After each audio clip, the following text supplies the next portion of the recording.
Hello, everyone. My name is Matt Marzillo. I am a partner engineer here at Snowflake, and I'll let Dustin do a more detailed introduction when it's his turn to present. But I'm joined here by Dustin, who's a customer of Snowflake and AWS with eSentire.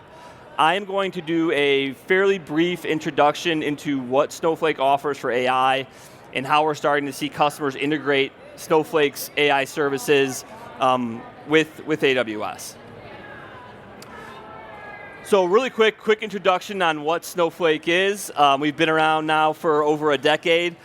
It's safe to say that when we first came to market, we grew a lot of market share with being a really great EDW that was purposely built for the cloud, right? So customers who are used to using SQL Server or Oracle on-prem, and they wanted all the niceties of the cloud, the scalability, the low admin, but they wanted that same experience. We had that at that time. Since then, we have legitimately grown beyond just the enterprise data warehouse architecture. We support data lakehouse, a lot of the work we're doing with Iceberg. We also support data mesh architecture. We have great capabilities around developing applications, data sharing, collaboration, traditional ML capabilities, and the thing that's important here is our AI story. Worth noting, right, is that we've been deployed on AWS since the start of Snowflake. We integrate with dozens, we have native integrations with dozens of native AI services. So there is kind of a twofold story in the way that Snowflake integrates with AWS. Number one, you're going to deploy Snowflake on top of AWS. We're a SaaS service. It's going to be all S3 and EC2 running under the hood. And then we also integrate natively with all these different services. So S3, Kinesis, Data Firehose, SageMaker, Bedrock, Glue Catalog. So the partnership between AWS and Snowflake is strong. Now, diving into Snowflake's AI functionality is looking at Cortex. So Snowflake is a true SaaS service. We don't have individual services that you spin up, but rather different functionality, and all the functionality around AI is branded as Cortex. The one thing that I think is important for customers to remember is that Snowflake is not two things, right? We're not a hyperscaler, so we're not building data centers, and we're not a lab. We're not actually building models. We have some custom models that we have purpose-built, but what we are is focusing on what I think right now is the best experience in the market for building data-centric AI systems with your data.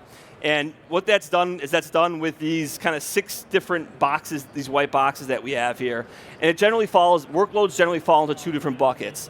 You're either going to do a batch processing of unstructured data with LLMs using some of our AI SQL functionality or some of our document processing. So extracting information from scanned documents, or labeling images, or transcribing audio files, or translating transcripts. A lot of times customers first go to production with AI with those batch processing use cases. The second use case that we see a lot of customers doing is building these agentic systems centered around their enterprise data. So that starts with using our hybrid search service, Cortex Search, on unstructured data, and then also using this is a differentiator for us, our Cortex Analyst, which allows you to build context on top of your structured data so you can get highly accurate results when you make a request of Cortex Analyst. You then wrap that together inside of a Cortex agent, so the Cortex agent's embedded inside of Snowflake. You make a request to that agent, and it will orchestrate throughout many different tools, analyst search services, and generate a response that can then be materialized anywhere. And we have a native UI experience called Snowflake Intelligence, which allows you to interact with all those Cortex agents inside of Snowflake. And this is sort of kind of what that agent experience looks like, right? And this is what we're starting to see, and what Dustin's going to talk about is kind of their journey and how they're using Snowflake and AWS together for AI. This is sort of like the visionary, this is where we're seeing a lot of customers move to, and it's as simple as taking structured and unstructured data, using our easy-to-use services with Cortex Analyst and Cortex Search, and then wrapping an agent around it, and then using that directly from an application, whether that's our Snowflake Intelligence, Slack, Streamlit, or something else. Now that said, we're starting to see customers say, hey, listen, we built an agent inside of Cortex. That's great. That's our data agent. But we also want to use that agent as part of a broader agentic system built inside of Agent Core. And this is sort of like the kind of the last 4 weeks, we started to see a lot of customers ask about this. And we have guides and quick starts that show you how to set this up. And what you're doing is you're going to build all these different AI systems inside of Snowflake, and then you're going to connect to them from Agent Core with our managed MCP server. Right, so now the idea is that with one orchestrator inside of Agent Core, you can consider all the different AI systems that you have inside of Cortex and Snowflake, along with anything else you have inside of AWS. So now you have that unified experience, a single orchestrator orchestrating across agents and services, whether they're in Snowflake or AWS. So again, I think the last thing I'll say is that what we do see is a lot of customers start with sort of that batch processing, using AI to supplement your unstructured data, and then moving towards agent systems and integrating those agent systems with these kind of broader agentic systems that are built inside of Agent Core. So with that, I will turn it over to Dustin. All right, yeah, so I'm Dustin Hillard, and I'm the CTO. I lead our technology and product teams at eSentire. So just briefly, the problem that we're solving for customers is that everybody needs security, but actually having a full SOC and something that's 24/7 operating like Fortune 500 companies have is something that's very difficult to attain for most companies outside that Fortune 500. And so for people here, I don't want to restate all of these pieces, but it's basically it's hard to get the talent, hard to put the technology in place. And so, generative AI and agentic AI is obviously adding to this problem. And so there's, a lot of new threat surfaces that are emerging, and the existing tools aren't handling those very well. And the attacks are moving faster as well. So Anthropic just had a nice report that wasn't so nice about, how Chinese state actors are able to use these tools to automate a large portion of how people are able to run attacks today. And then, shadow IT has always been a thing. With Gen AI, it's even larger now. And so it's kind of growing the problems at an even more rapid pace from the perspective of security and IT teams having to protect environments. On the positive side, it's also enabling us. And so that's what I'm going to talk about next, is how we're able to use these tools to, strengthen the security posture of our customers. So just briefly about eSentire. We've been around for over 20 years and have around 2,000 customers. A leader in delivering this managed detection and response, which is basically the capability of our SOC analysts plus our platform, looking at security incidents, understanding if they're real, and then stopping them before they cause business damage. So, this is about how we're using Snowflake to achieve that. And so, one of the challenges we had before we adopted the Snowflake platform was we had data from all kinds of different security telemetry sources, our own threat intelligence data, customer history data, and each of those were siloed and difficult to manage, right? So the first step of our journey with Snowflake was getting all that data into one place that would allow us to easily process it and do our analytics in that method. What that also led us towards was building up a bunch of tools that would allow us to process that data and basically lead to better outcomes for our customers via our human SOC analysts was the first stage of this process. And so we were able to actually reduce costs by moving on to Snowflake compared to some of the legacy systems that we were using, and then open up a bunch of new capabilities by having all the data in one place. So this is a little bit about kind of what our architecture looks like. So we have the edge, which is basically what our customers have in their own environments. And so the kind of core pieces that we think about there are the network visibility, the agent on endpoints, and then log data. And so those are all the sources of data we have coming in that help us understand what's going on in our customer environments. And we support a lot of the market leaders there in terms of how we get that data in. Internal to our platform, basically we want to take that data, process it and understand and enrich, and then come to a decision about whether a potential security event is a real security incident. So there's a couple main components to that. We have a low-code orchestration platform, and then this agentic workflow that I'll describe more in a second here. The kind of scale that we're operating at is large, right? So on the network side, we see over 2 petabytes worth of raw network data per day. On the agent side, about 2 terabytes of kind of metadata coming off of those endpoint systems, and on the log side, 20 terabytes per day of data. And so this is all obviously a large amount of telemetry that we use to understand and process these events. And so we're ingesting that into Snowflake on the order of around 20 terabytes per day, and about 10 petabytes total data that we're seeing. So the key piece here now is that we have all that data in one normalized place, our ability to build an agentic system to execute it on top of that. So here's a very simplistic diagram of what that looks like. A key piece of a successful agentic system is really the expertise required and how you can encode that and automate it to replicate. And so, our human analysts is how we've been successful at this for 2 decades, but what we are finding now is agentic systems can match the quality of our human analysts. And so we've been able to build this system, with our human security experts designing the prompts and workflows that drive the agentic system, and then this agentic low-code orchestration platform.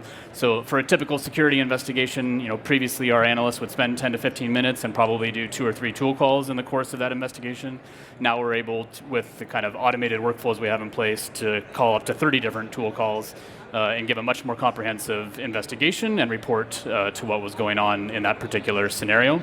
So it gives us a very detailed engagement with our customers, and now we're also adding the ability for the customer to follow up with their own query, so that they can not only have the initial agentic investigation, but also do the follow-on experience that you would expect from how you're using it in a consumer perspective. So all of that is sitting on top of and enabled by the normalized data being in Snowflake, right? So that no matter what vendor you have, it's all coming in a normalized way. Our threat intelligence data and all of the back-end kind of ticket information and customer context allows these agents to perform very powerful actions in a way that our human analysts can't do at the same scale within the time constraints that we have. In order to protect our customers, typically we're trying to make a decision in that first 10 or 15 minutes so that we can contain the threat, keep it at the first host, and as it starts to get beyond that, it's more difficult to manage, and the business damage goes up. And so the capability to do these deep investigations in a very short time frame is a key part of what's making this successful. So this is kind of one more click down on what the agent looks like. And so if you think about the workflow that it's going through, it's kind of creating an initial hypothesis given a potential security incident coming in from usually a vendor technology or one of our own detections. And so it's taking that, and then it's going through this loop of evidence collection and refining the hypothesis, right? So it can go make a call to CrowdStrike to look at a process tree, or a query to log data to get more telemetry there, or threat intelligence, context of what's happened in previous events in the customer environment. And so all of these different tools are ways to then refine that hypothesis, and we basically continue iterating through that until we can get to a level of confidence to make a determination of whether this is a true security incident that needs remediation, or something that's a false positive benign. So even after years of tuning and traditional machine learning and filtering approaches, there's still on the order of a 5-to-1 or 10-to-1 kind of false positive to true positive ratio that we have in the incidents that we're looking at in our SOC. So this helps us do a lot of work down that path and eventually deliver better outcomes with less effort. One more thing I forgot to mention on that slide is, all that work is great, but only if it's of a reasonable quality, right? So you can do a bunch of work, but if the quality isn't something that matches what our experts would have done on their own, then it's pretty much worthless. And so when we've done large-scale internal studies, and we're running this on every single investigation in our SOC today. And so when we look at the comparison, have our most senior analysts judge the output of that agentic investigation, we're at 95% alignment with what they would have chosen the outcome to be in a security investigation. So this is really giving us confidence that it's of value, and that what we're doing, all the additional work and automation that's driving further output and stronger conclusions is something that's aligning with what our experts would have done if they had the time to do it themselves. So these are a bunch of words that you don't need me to read to you. The main impact, right, is that by using these agentic systems, we're able to deliver to customers much more than ever before. I think a lot of talk about agentic systems is efficiency, and how can we cut down on what humans are doing, or maybe need less people to do it. We have a very different perspective in that it's not just about reducing how many people you need to do something, but being able to deliver much more. So I think that's what we're really excited about, is the better outcomes that we're bringing to customers by doing that. The last piece is it's also opened up new licensing models for us, and so now we have a a platform that can deliver this agentic quality investigation, and it doesn't necessarily need our SOC to do that. And so we're going to new markets. And so we have a partner in India where we've licensed the platform to them. They're the service provider, so it's all hosted in India, and so it's compliant from a region perspective, so that the data is there, and then they're providing the service, and so the people are there, and so it meets the needs of that market. And then the next place we're headed with that type of solution is Saudi Arabia, that has similar types of constraints. And so this is, the data residency plus the agentic capabilities is allowing us to bring the new offerings to service providers that wouldn't have been able to do this by themselves. And I'm seeing that this slide didn't get updated with the content that we put in it, so you can imagine what I'm about to tell you, which is that Snowflake Intelligence is awesome. Our teams, we've been doing the platform utilization side of things for our product use cases that are for our end customers, but as Snowflake has grown and we've become comfortable with and like the outcomes that we can get with it, we've also started now to bring a bunch of our internal data into Snowflake itself. And so things like Salesforce data, ServiceNow, finance, and customer call data from Gong, these are all pieces that we now have in Snowflake. And the Snowflake intelligence layer that Matt was talking to you about allows those teams to execute on top of that data. So their analytics use cases and important customer analysis that my R&D teams didn't have the time to help them execute on, but with Snowflake Intelligence now, they're able to kind of, once we put the data in it, they're making a lot of progress on those customer analytic use cases. And so it's been a good journey with Snowflake Intelligence for us, because it's really made that those workflows accessible to non-technical teams with business critical data. So it's expanded the set of problems that we're able to solve for. And with that, we're at thank you. So appreciate you all coming.